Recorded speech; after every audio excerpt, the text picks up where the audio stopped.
and give your thoughts on it, because I do have a couple of response remarks, because I know where you're probably going with this. But what do you think? Do you think he's a better player than Michael Jordan?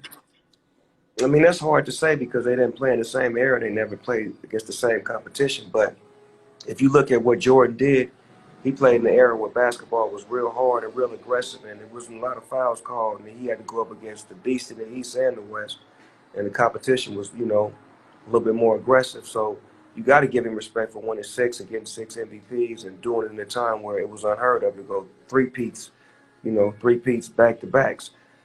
But at the same time, when you think of LeBron James and him going to three different organizations, mainly organizations that were terrible, that probably wasn't even going to the playoffs, to going to the finals and winning the finals within a 2-year period is amazing. And then doing it from a standpoint of, being the head force of getting them there and winning it and being the driving force on offense and defense and socialism outside of the basketball court, and being a stand-up guy with no court cases, no allegations, no anything in that nature, and being able to create schools and opportunities and jobs and, things of that nature to aspire other, athletes to be like him. There's so many NBA players that want to be like him right now that's not saying it, but they're showing it, and that's because he's leading by example. So I would have to say that they both are GOATs in their own rights.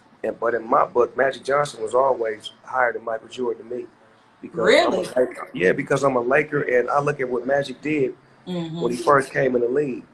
He took over the control when Kareem got hurt against the 76ers in 1980. I was watching that game as a kid, and he played center, forward, and guard. He put up 42 points, and he hit the great Dr. J in Philadelphia to win that championship in his rookie season without Kareem Abdul-Jabbar. That's like saying, we got a 1-2 punch, but the number one goes down, and all of a sudden the rookie, comes through and wins it all against this seasoned vet team right here. Jordan didn't do that. His rookie season, he was good, but he wasn't that good. You understand what I'm saying? I do. I mean, and not only that, we have to look at the fact that Magic Johnson, him and Larry Bird combined single-handedly, they saved the NBA. I mean, Magic and Bird took the NBA off tape delay. Like, Right. the games weren't even live, and they changed that. So I'm not mad at you for listing Magic, but I'll say this, Snoop, and you can respond to this certainly. I don't think there's anything LeBron James can do, and this is not a knock, and this is not a slight. I think he's the greatest player of this generation, but I don't think it's anything that he can do to be the best player as Jordan did. I think Jordan's probably still number one. And trust me, it hurts my heart to say this. I'm from Detroit. I don't like to give Michael Jordan credit for shit. Okay. Right. So right. It hurts me to say this, but you lived it. I mean, it was a different thing when that dude was at the height of his career. Like, nobody else could win. Barkley couldn't. He beat Magic. Gary Payton couldn't win. They had to wait to gravy train the championship. Like, they couldn't win. So, but back then, what LeBron is dealing with is what he wasn't dealing with. It wasn't like super teams, like the best players in the NBA all on one team. Like, it wasn't like that. It was like they were separated. You had great teams all over the league. The team LeBron James faced in the finals was like super teams. Like, he had a super team and he was going up against a super team. And then you got to look at, LeBron James went to the finals 9 times in a row. Went with 2 different teams. So he did it over here. And, okay, I'm leaving.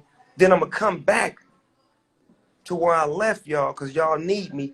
And I'm going to take y'all to the finals a couple more times. Then I'm going to leave y'all, go to L.A. because Kobe and them, they ain't been winning in so long. They just so terrible in L.A. right now. I'm going to fix y'all too.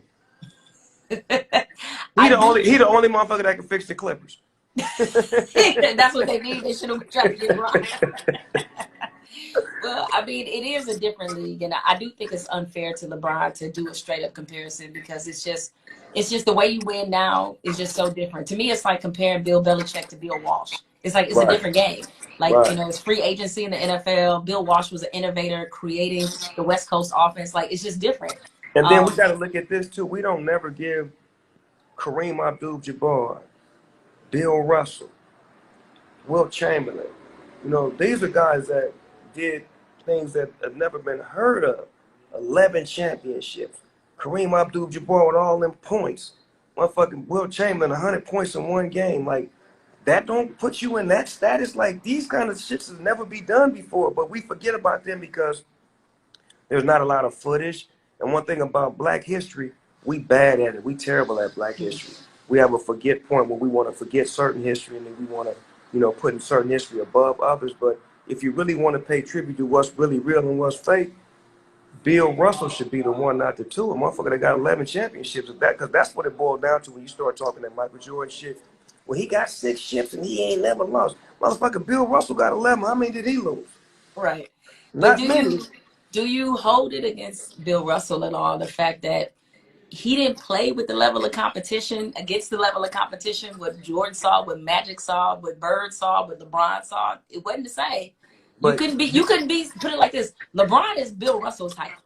They're the same right. size. But I'm saying though, when basketball was out at that time and era, all the dynamic shit wasn't created. So it was fundamentally dribble the ball 5 times, pass it 3 times, then look for the shot. So everybody was doing the same shit. So it wasn't like you had to be that creative, but it was still a game that was evenly based. Nowadays, the shit is everybody shoot threes and they passing up layups, dynamic offenses, pick and rolls. That shit wasn't even created back then. So it was like more difficult to even get a basket when they start limiting us and saying to the tall basketball players, hey man, you can't even dunk. Why I can't dunk? Because I'm taller than y'all? Like they was trying to keep us at a disadvantage. So for us to actually succeed in them times puts us in a higher level as far as the level of right now era, because right now we can do whatever we want to do. We get fouls for flops, we get this and that.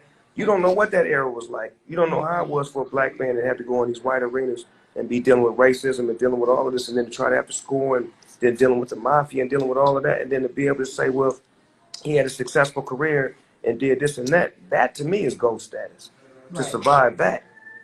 Now, I'll say this. I think as a player, it's certainly debatable LeBron versus Michael Jordan. They're two different. I mean, I don't even know why we compare them anyway, because they're not the same type of guy.